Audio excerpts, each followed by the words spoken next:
Hey guys, welcome to கணக்கில் சுற்றி. நான் வந்து நாகராஜா கோயிலில் இருக்கேன். இங்கே சரியான கூட்டம். விளக்கு போட்டாச்சு, சாமி தரிசனம் பார்த்தாச்சு. மார்கழி மந்த் அப்படின்றதுனால ரொம்ப ரொம்ப கூட்டம். பட் சூப்பரான தரிசனம். நான் உங்களுக்காக கோயில் வீடியோ எடுத்திருக்கேன், கண்டிப்பாக காட்டுறேன். இதுதான் கோவிலோட என்ட்ரன்ஸ். நீங்கள் கோயிலோட என்ட்ரன்ஸில் இது வழியாக தான் உள்ளே போவீங்க. போய் பார்த்தீங்கன்னா இது வந்து உள்ளேருந்து தெரியக்கூடிய வியூ தான். ஸோ தெரியணும் அப்படின்றதுக்காக எடுத்திருக்கேன். போனதும் ஒரு மரத்தடியில் சுற்றி வந்து நாகங்கள் இருக்கும், நாக சிலைகள் இருக்கும். அதுக்கு வந்து மஞ்சப்பொடியும் பாலும் வச்சு அபிஷேகம் பண்ணணும்.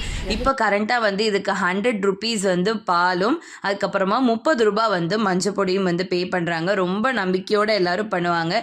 ரொம்ப ரொம்ப விசேஷமான வேண்டுதல் இது. இது வந்து நாகலிங்க பூ, சிவனுக்கு ரொம்ப ஃபேமஸ்.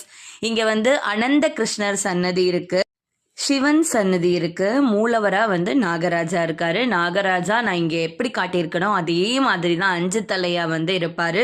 ரொம்ப தாழ்ந்து தான் வந்து நம்ம பார்க்கணும். ரொம்ப தரையில இருக்கிற மாதிரி தான் சாமி இருக்கும். குனிஞ்சு தான் நம்ம கும்பிடுற மாதிரி இருக்கும். இது வந்து வெளிப்பிரகாரம், உள்பிரகாரமும் உண்டு, வெளிப்பிரகாரமும் உண்டு. இது சைட்ல வந்துட்டு வெளியில வந்ததுக்கு அப்புறம் பாத்தீங்கன்னா இது தனியா செப்பரேட்டா இருக்கும். இங்க வந்து துர்கை, அப்புறமா முருகன், அப்புறமா கிருஷ்ணர் 3 பேரும் இருப்பாங்க.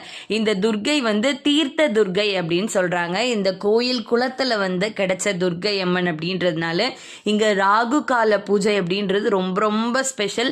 நிறைய பேர் வந்து விளக்கு போடுவாங்க. அப்புறம் தெப்பக்குளம், மரங்கள் சூழ்ந்து இருக்கிறதுனால ரொம்ப காத்தோட்டமாக இருக்கும். மன நிம்மதியாக நீங்கள் சாமி கும்பிடலாம்.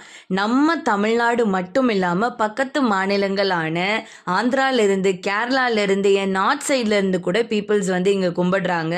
ஸோ இங்கே அதனால ரொம்ப ரொம்ப ஸ்பெஷலாக இருக்கும். நீங்கள் நாகர்கோயிலாக மட்டும் இல்லாமல் தமிழ்நாட்டில் எங்கே இருந்தாலும் ஒரு தடவையாவது வர வேண்டிய ஒரு ஆலயம் அப்படின்னு நான் நாகராஜா கோயிலை சொல்லுவேன். கண்டிப்பாக வந்து நாகராஜாவோட அருள் பெறுங்க. ஓம் நாகராஜாய நமக.